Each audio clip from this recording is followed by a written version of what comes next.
Bueno, bienvenidos a la segunda parte del segundo video en donde estamos abordando las cuestiones vinculadas con las perspectivas, las metodologías en un espacio más, digamos, teórico, más general de lo que es el comparatismo. Habíamos quedado en que en esta segunda parte del video íbamos a abordar la cuestión relativa a la literatura comparada en América del Sur, sobre todo atendiendo esta idea, este concepto de la reciprocidad, que creo que es importante que tengamos en cuenta porque más allá de digamos, defender o reconocer una posición geolocalizada, geocultural, lo que nos permite es un enriquecimiento de lo que es el comparatismo.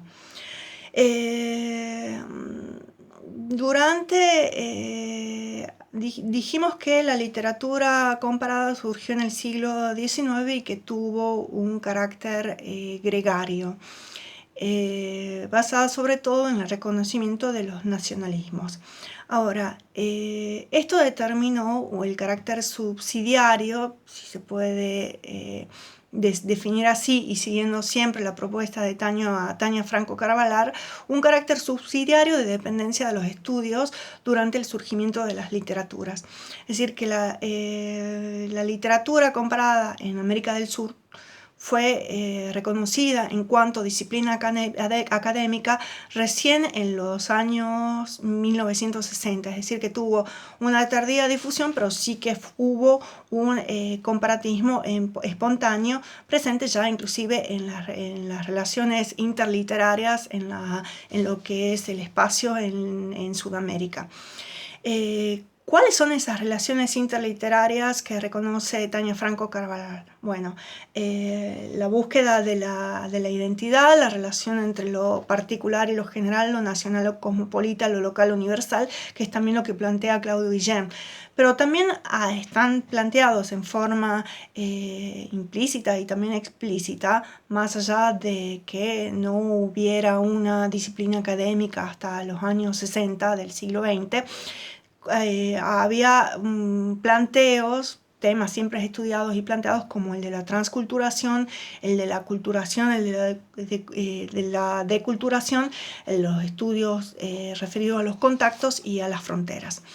Es decir, que los estudios de estas relaciones interliterarias y de sus problemas son típicos de las literaturas latinoamericanas y Tania Franco Caravalar se centra específicamente en Argentina y en Brasil y ve cuáles son las perspectivas comparatistas y de comprensión amplia y global que se plantean en estos espacios, tanto para el estudio y la investigación, y hace también un abordaje de cuáles son las asociaciones nacionales, por supuesto, centradas hasta el año 1996, que es cuando fue publicado este libro en Corregidor.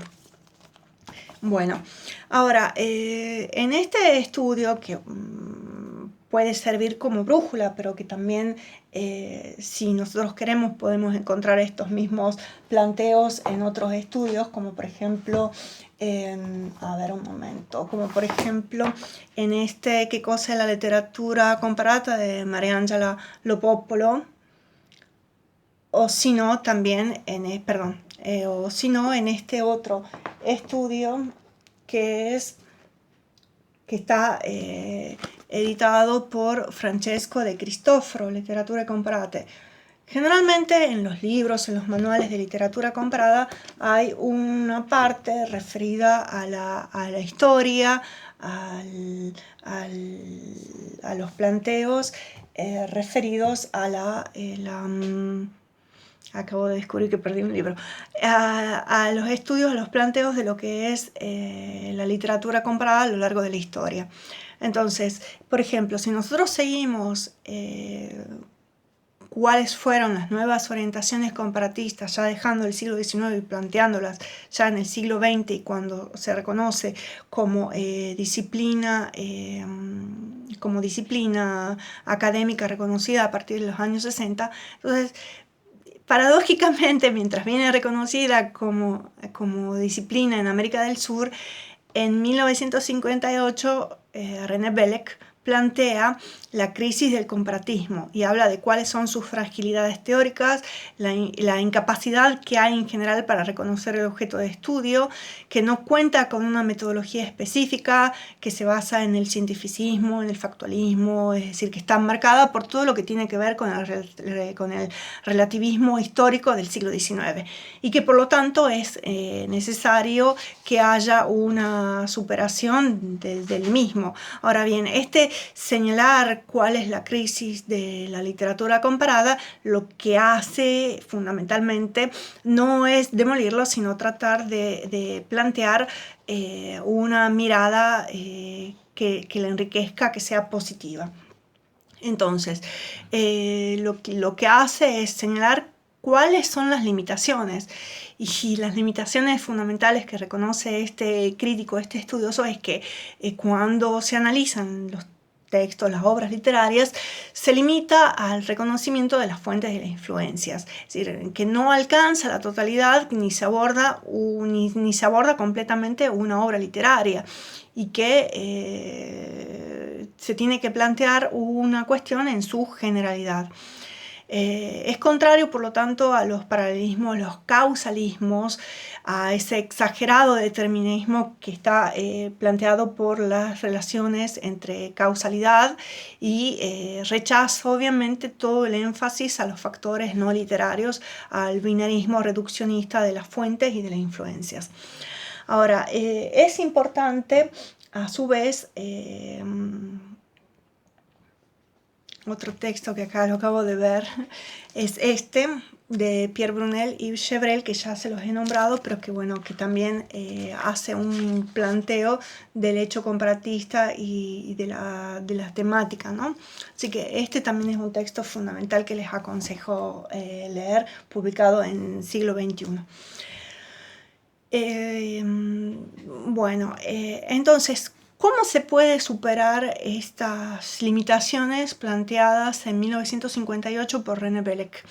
Tenemos, la propuesta de que desde el modelo estructuralista plantea Dürising en Praga y que plantea una tipología de las relaciones literarias en forma sistemática y establece contactos genéticos que pueden ser externos o primarios e internos o de influencias y que pueden ser directos o indirectos. También Dürising plantea la solidaridad tipológica en diferentes ámbitos, por ejemplo, el social, el literario, el psicológico, y es contrario a todo este tipo de reduccionismo que se había planteado en el siglo XIX. Ahora, lo que hace fundamental es el aporte de la teoría literaria en cuanto da un refuerzo teórico a la literatura comparada. En ese sentido son importantes los aportes que se realizan desde el formalismo ruso. Tenemos a Yuri Tinianov que plantea la idea de evolución literaria. Luego tenemos a Mukakovsky con el concepto de la función estética y del arte como un hecho semiológico. Y luego un concepto fundamental es el de Mikhail Bakhtin, el del dialogismo. Que yo creo que también podría agregarse el de los géneros discursivos y el concepto de la parodia, que es fundamental y que lo vamos a ver más adelante. Ahora, el concepto de Tinianov está vinculado también con la red de relaciones diferenciales de los textos anteriores y simultáneos, y también de los sistemas no literarios, es decir, que ya no se busca, como en la aproximación tradicional, la causa anterior, sino que se establecen las relaciones inclusive entre textos que pueden ser simultáneos y no solamente literarios. Ahora, lo importante también de Tinianov en este concepto de las relaciones diferenciales es la noción de función y de dominante, es decir, la obra no está aislada, sino que forma parte de un sistema de correlaciones. Les había mencionado antes a Mikhail Bakhtin en relación con la idea de dialogismo, de parodia, pero también es importante la perspectiva diacrónica que propone y el concepto de la novela como juego, como constructo dialógico, polifónico, y toda la cuestión que se plantea desde la propuesta bakhtiniana de las voces de la historia. A este respecto me interesa ahora citar, convocar la voz de Julia Kristeva en semiótica, que obviamente todos deben conocer, que es referido a esta idea del dialogismo que parte de Tinianov y de Bakhtin, es decir, la noción de intertextualidad que es acuñada en semiótica del 1969. Bueno, lo leo, está en el capítulo referido la palabra, el diálogo y la novela. Comienzo desde antes porque me parece que es importante que lo tengamos en cuenta. Dice, hablando, en el universo discursivo del libro, el destinatario está incluido únicamente en tanto que propio discurso. Se fusiona pues con ese otro discurso, ese otro libro, con respecto al cual escribe el escritor su propio texto, de suerte que el eje horizontal, sujeto destinatario, y el eje vertical, texto, contexto, coinciden para desvelar un hecho capital. La palabra, entre paréntesis, el texto, es un cruce de palabras, entre paréntesis, de textos, en que se lee al menos otra palabra, entre paréntesis, texto. En Bakhtin, además, esos dos ejes que denomina respectivamente diálogo y ambivalencia, no aparecen claramente diferenciados.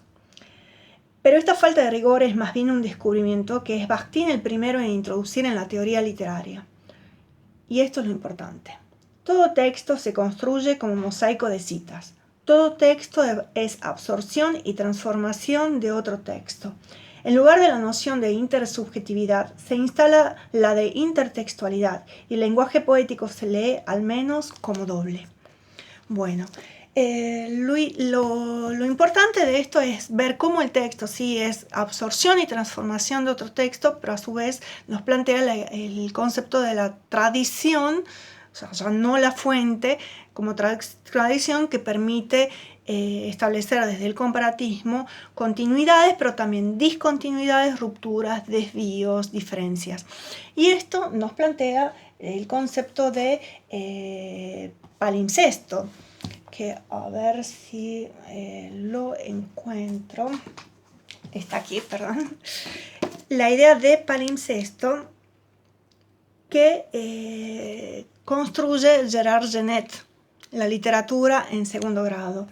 Me interesa pues la cuestión referida al hipertexto, ¿no? a la transtextualidad, al hipertexto, y dice: llamo pues hipertexto a todo texto derivado de un texto anterior por transformación simple. Diremos en adelante transformación sin más, o por transformación indirecta diremos imitación.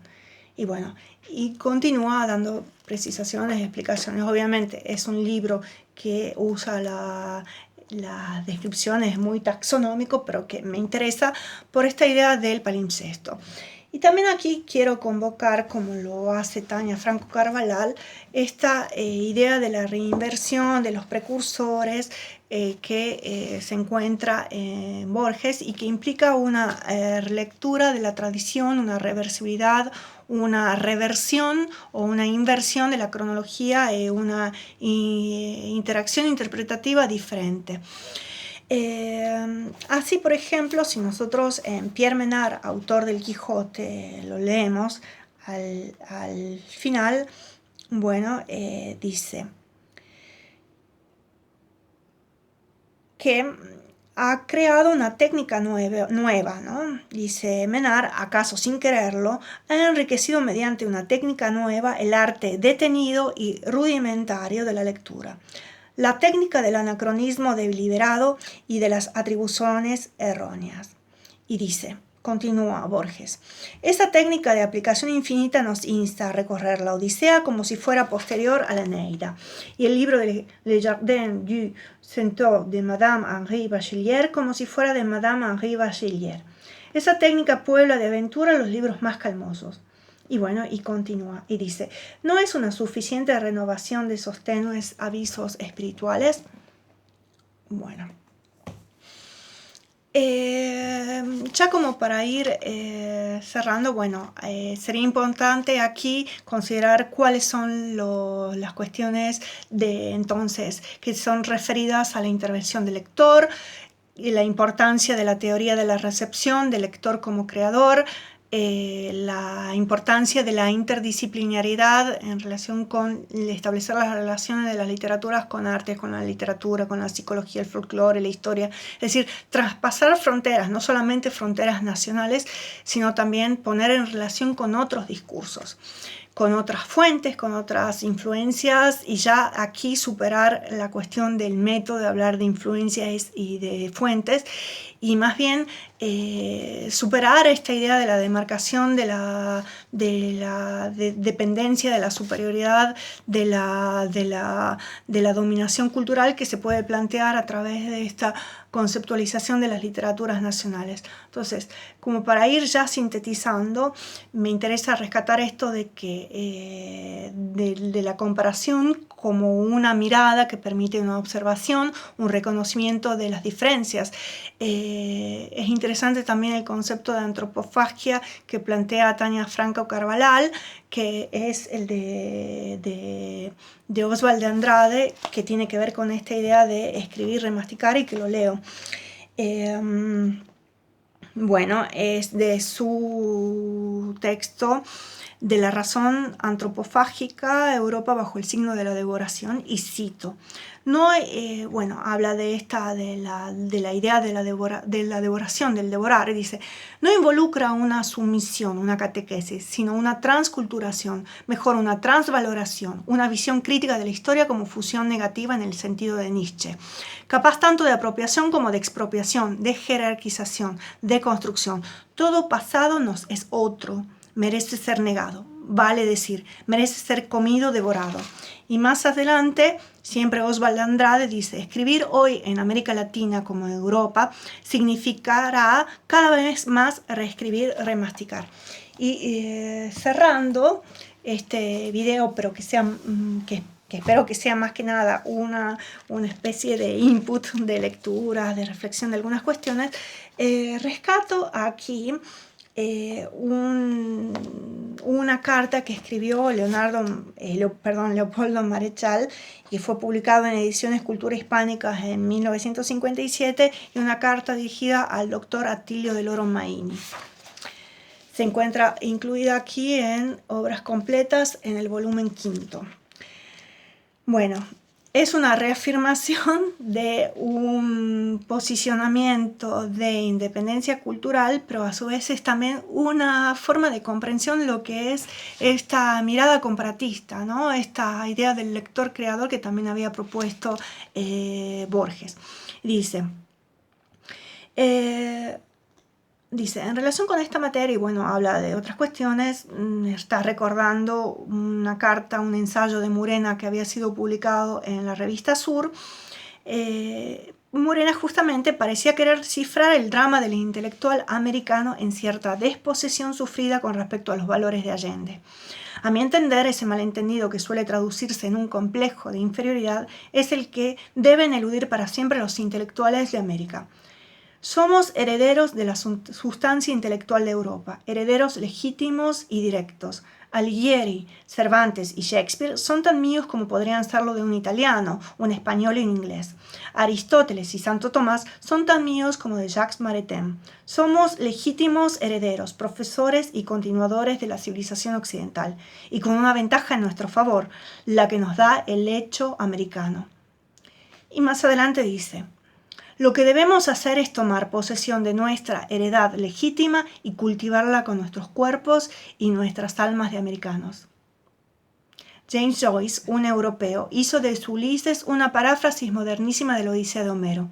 Un escritor americano puesto en igual empresa no debe recurrir a Joyce, sino a Homero en persona. Bueno, espero que estas cuestiones contribuyan a una reflexión sobre lo que es el comparatismo, que sean sobre todo puntos de desafío para comenzar a reflexionar sobre lo que es el mirar, el comparar y también deslizarnos de esta palabra, de este término que es el comparar y tratar de ver qué otras cuestiones pueden ayudar a comprender mejor este espacio. Muchísimas gracias y nos encontramos entonces virtualmente en este espacio más adelante. Buena lectura.